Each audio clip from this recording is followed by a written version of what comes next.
Okay, we'll watch this one last one, and then I think I will go to sleep. This one's a shorter one, don't worry, it's only 17 minutes. We covered this crazy story about Nexon scamming its players for well over a decade. And I'm not just talking about them making MMOs with cash shops and microtransactions. No, we all knew that was happening, and it's pretty par for the course in the genre. What they were doing was way worse. After a multi-year investigation, the Korean Fair Trade Commission announced that they found Nexon guilty of unfair rate manipulation for cash shop items in MapleStory. In that game, they sell these things called cubes. These are essentially loot.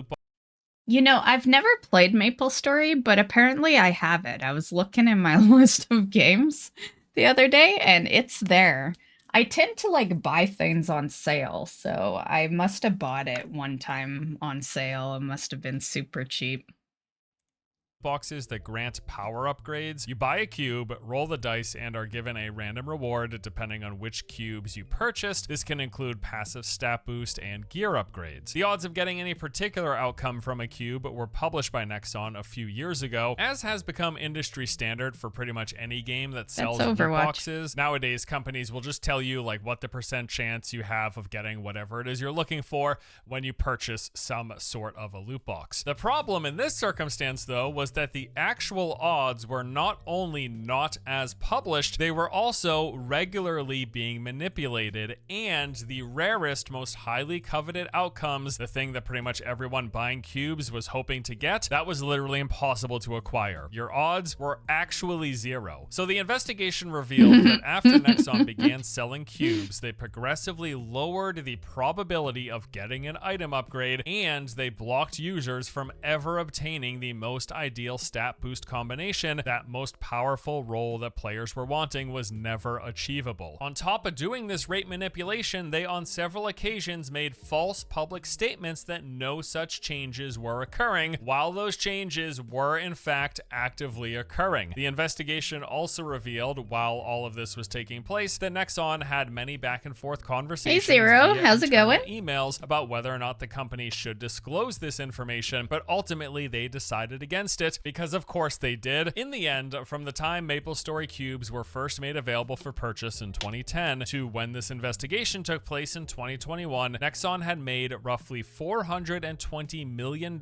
from cube sales alone, and as punishment from what was discovered, the Korean FTC fined Nexon $9 million, a measly 2% tax on their earnings. Surely this is going to stop them from ever doing it again. Man, I didn't know that game was that popular. But buried in there was something that I find even more concerning for the entire loot genre, for the entire MMO genre. When making all this information public, the Korean FTC released many documents and details found during its discovery process, part of which was the reveal of a patent that Nexon holds in Korea pertaining to variable rewards based on player activity. Or in other words, the idea of changing the rate of item drops or the rewards gained from loot boxes based on the individual player. Now, I've always been aware that this sort of thing could exist and may be happening in the games that I play, but seeing actual confirmation in writing of a company officially registering their ability and intention to do so, man, as a fan of MMOs, as a fan of loot games, as a fan of ARPGs,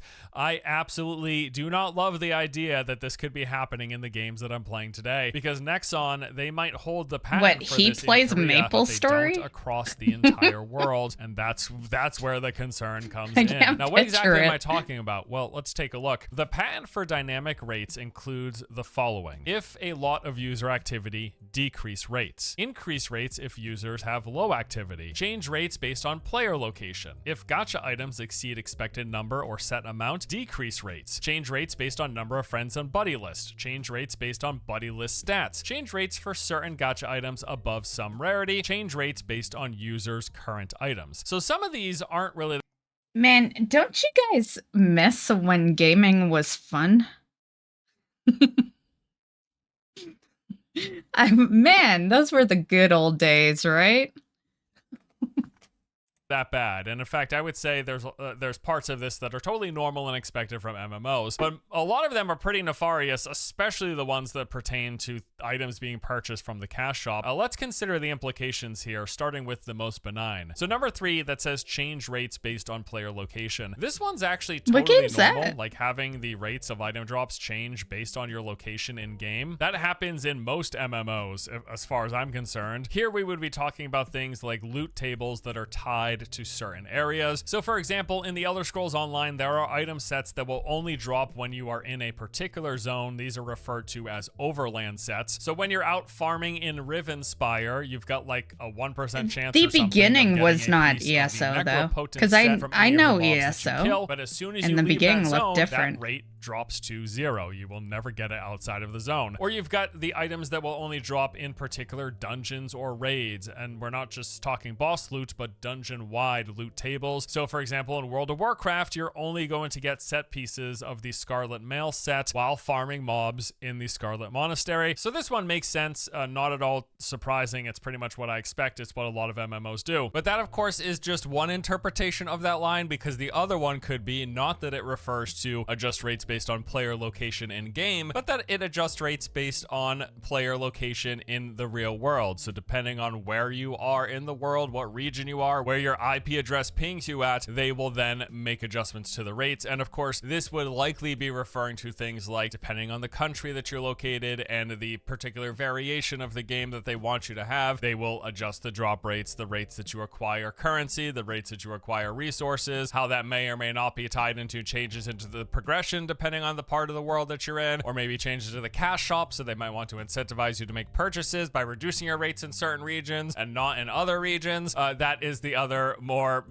malicious variation and interpretation of this line of adjusting rates based on player location. But then we move on to checking numbers 1 and 2. Number 1 says if a lot of user activity decrease rates, and the ability to increase rates for users with low activity. Now, these are pretty self-explanatory, but again, think of the implications. So if you play a game a lot, your odds of getting higher rarity items could then be decreased by the developer. Or if you take a break, when you return, your rates might get bumped up, meaning you're more likely to get better loot. And I get why a developer would want to use a system like this. So if you've got someone, for example, who stops playing your game for some extended period.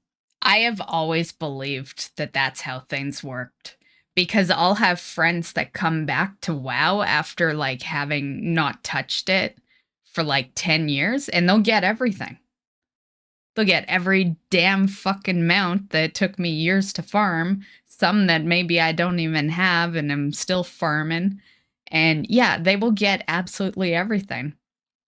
And then the longer they play, the worse their chances get, and then they take another break and they get fucking everything again. Like, yeah, I have always thought that there's no such thing really in the actual drop rate as far as a community as a whole, but more as a personal.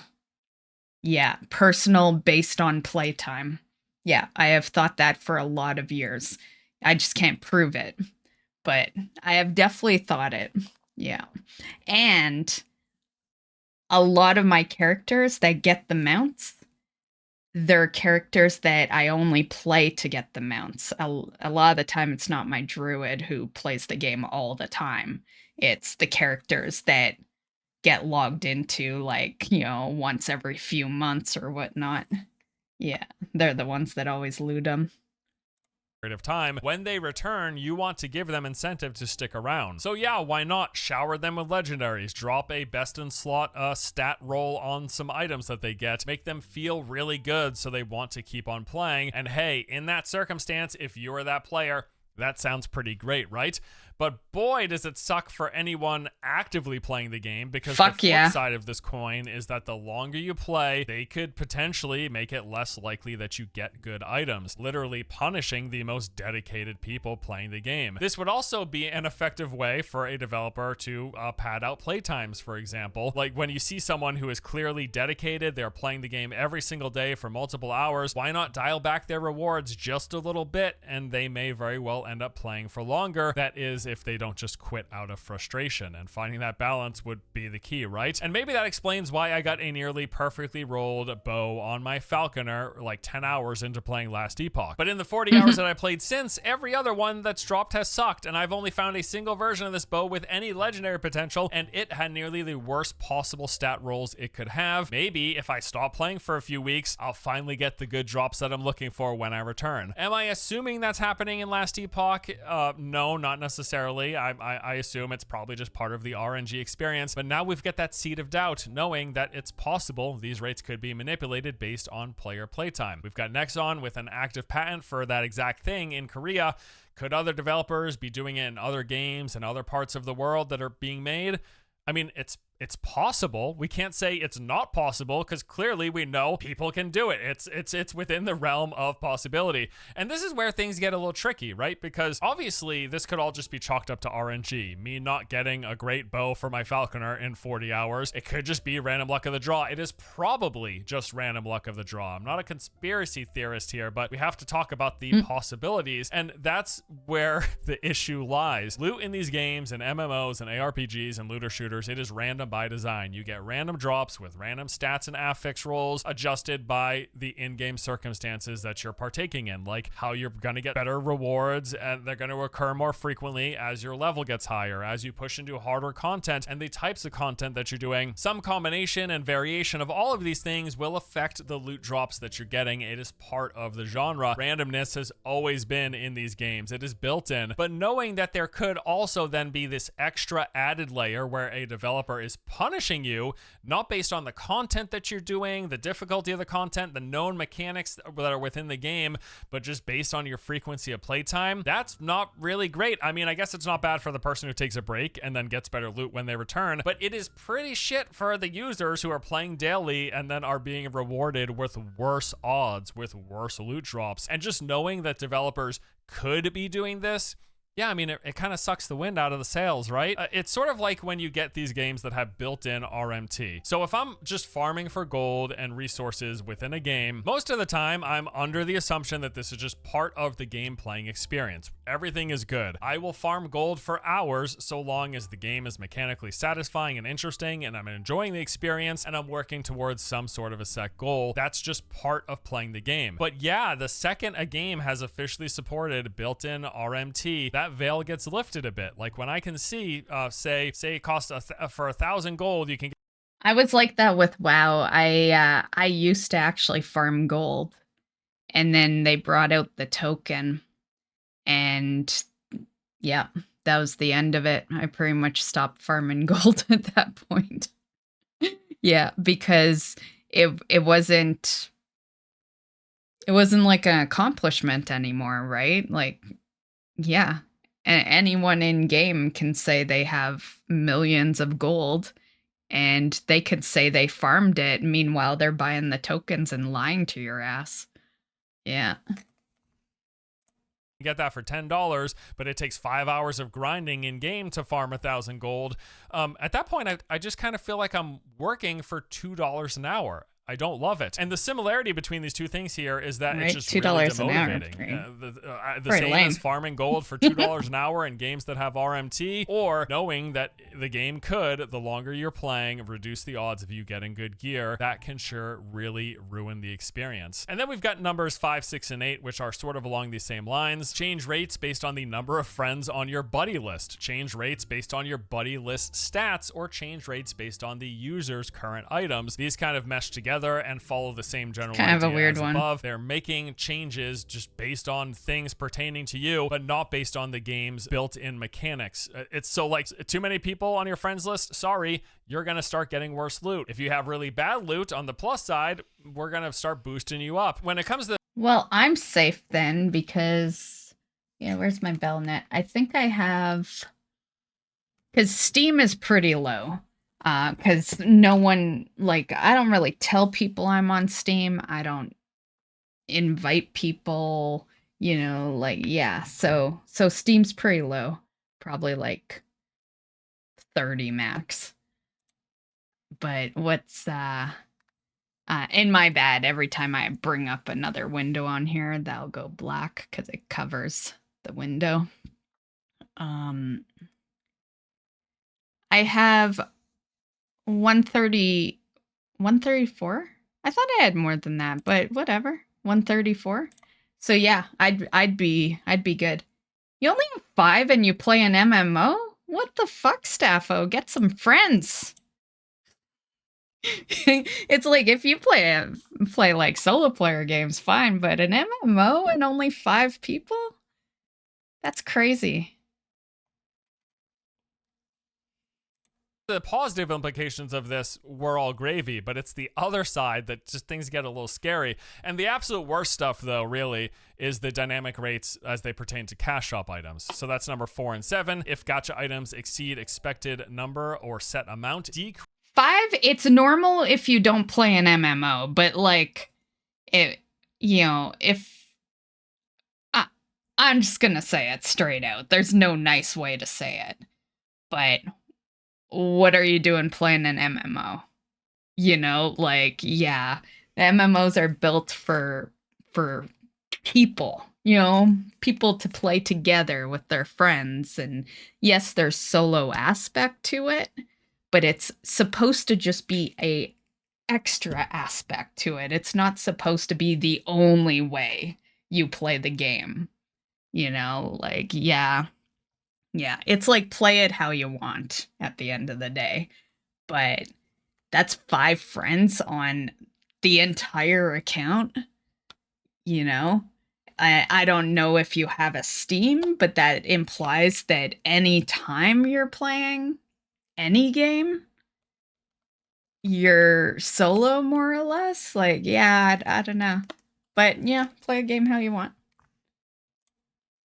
increase rates, and also changes rates for certain gacha items above some rarity. That one's pretty explicit. I assume that's happening. But number 4, boy, if you're That's opening cool a ton looking, of loot boss. boxes and you get a few good items in a row, hey, guess what? They're gonna nerf your rates, which means if you buy more boxes, you should expect to get garbage for a while. Now, if the implementation of this one is as it sounds, is as I assume it is, I mean, that should be illegal, right? Like, I get it. It's kind of similar to gambling. Sure, in gambling, you've got low odds for every single pull of the slot machine, but sometimes you win, and that's great. But I assume it is super illegal and against gambling laws to decrease the rates of someone once they win. I mean, that sounds illegal, but legality or not, I'm not here to really argue about it. That it's pretty crappy. If a game that you're playing has this mechanic, you sure are going to want to know about it so that you don't go spending money after getting a good item to be almost guaranteed to get worse loot for some extended period of time. I mean, hey, if you needed any more reason to avoid spending money on loot boxes and gacha items, knowing that there's a chance that if you win some, you're guaranteed worse odds going forward,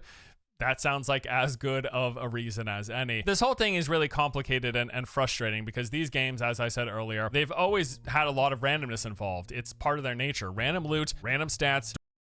As a pet owner myself, I can tell he has a dog, I'm gonna say. It don't look like... Well, it is a little light, so it could be either he recently cleaned that sweatshirt of his, and it's a dog hair, or he recently didn't clean that sweatshirt of his and it's cat hair. Yeah, but either or, he has an animal. Yeah, I don't know how many are on my Switch. My Switch would be pretty low because most of my console games are solo player games, so like I've never felt a need to invite anyone. I do have some though on the Switch because of Animal Crossing and my Mario games, because those are best played with friends, right? So I do have a few there. As far as my BattleNet, I would say half that list probably comes from me being a streamer. People getting invited because they wanted to raid or, whatnot. And then the other half is, actual friends. Not that that means that some of you aren't actual friends, but you know what I mean. I'm sure you're capable of not taking offense to that. And then Steam. Is my Steam up? No, it's closed. I don't feel like bringing it up right now. But But Steam would be also pretty low because a lot of my solo player games are, that's kind of the difference, I guess. It's like where my multiplayer games are is where the friend list would be a little bigger. But I've got a decent amount on Steam considering no one ever sees me online. I'd say, I'd say it's not too bad. Yeah. Doled out at random intervals. This is part of the gameplay loop. It is a big part of the reason why a lot of us play. The game has to feel fun and be satisfying to play, but then the draw of that loot is what keeps you playing. You keep pushing that button knowing that good stuff will come eventually. You just don't know when. I mean, it's an entire genre of games built on variable rewards. That's the ongoing motivation. I just think what's so frustrating here with this story is just what we don't know. We've got all of these different loot games, which are some of my favorite genres, MMOs, ARPGs, looter shooters, and we simply don't know how many games, which games, what combination of these are utilizing these dynamic variable rewards based on player activity. Like the examples that we've outlined here, some combination of them could be used in a few games, could be used in a lot of games, or could be used in most of the games in the genre. That's what's frustrating. We just don't know, and we really can't know. I guess on the plus side, you might get rewarded when you're first starting out, when you have bad gear, if you don't have a lot of friends on your friends list, or when you return from taking a break. And like I said, in those circumstances, when implemented in that way, these dynamic variable rewards are fine. They're nice even. They're welcome. But the negative side is that possibility that if you play a lot, you're punished with worse odds and will be getting worse loot. Or if you fancy yourself spending money on loot boxes and gacha items, the idea that every time you pull big, the next X amount of dollars you spend are almost going to be thrown out the window because they are reducing your chance of getting anything good from that point forward. That is where it would hurt. Yeah, for sure. It's one thing to have that rule set in a game that's you've already bought. But yeah, a gamble type game, I could imagine the community would be pissed if they ever found that out. Which is a major yikes. This whole thing really makes me think that there should be way more transparency. We should demand way more transparency as to how drop rates are calculated in a lot of these games and how or when those drop rates can change. This matters. You'll never get that from Blizzard. The drop rates we know in Blizzard, they're still just guesses. Like, Blizzard has never actually come out and told us anything about those drop rates. And why is that? So that people will still think there's hope, right? Yeah. Like, they come out with no info. Yeah, it's one thing you just learn to deal with. There's a whole lot less when it comes to just like what loot am I getting as a player and how often am I getting loot. It is frustrating in that it kind of, it certainly impacts like the motivation to keep grinding. If you know for sure that a game is using a system like this, punishing you for the more often you play, I imagine that's going to kill the desire for a lot of people to keep on playing. But that's just the thing. Unless something happens that forces developers to share that information, we don't know. We probably won't know unless there's some big investigation by someone like the Korean Federal Trade Commission when what they did with Nexon. We won't know. We won't know what games are using these systems and how many of them they're using. But yeah, it doesn't matter as much for loot rewarded from playing the game, but I certainly feel it's a pretty big deal when it pertains to items purchased from the cash shop. This idea that your rates will change depending on if you score big or something when you're buying loot boxes. I don't know about the legality, but yeah, sounds pretty garbage. I think at the very least, this should give you some pause when you consider playing any game developed by Nexon, MapleStory, Vindictus, or the upcoming game The First Descendant. Besides their history with the changing the rates of the cubes and making certain outcomes literally impossible, we know they have done this. It has been proven, and they were fine for doing so. There's a chance that that could also be happening in their other games, but that stuff aside, this whole dynamic rate manipulation, we know Nexon has the patent for it in Korea, and now we know, if we weren't sure already in the past, that it is something that could very well be applied to other games that we play, other loot games. And if that is happening, I mean, I sure would love to know. Or maybe I wouldn't, because maybe that would just mean I wouldn't want to play games that are implementing systems along these lines. Yeah, I don't think you'd want to know. Randomness, it is part of the genre. I think the reality is whether that's the case or not. If it's a game you enjoy playing, it's almost better to be in denial about it. Yeah. I just feel like there has to be an established baseline of understanding of where that randomness comes into play, how and when it changes. We get better loot drops when we push higher levels, when we push harder content, when we go into different types of content, when we farm in different zones, when we farm different dungeons. That is all an established understanding, and I think most of the player base goes into playing these games knowing that these things exist. It's really more so the punishing side of it, the punishing for frequency of playing, the punishing for the how good your gear is, the punishing for the number of people on your friends list. If there are a lot of loot games using systems like that, don't love it. Absolutely do not love it. Anyway, it is 1:30. I gotta go sleep. Good night, guys. Bye.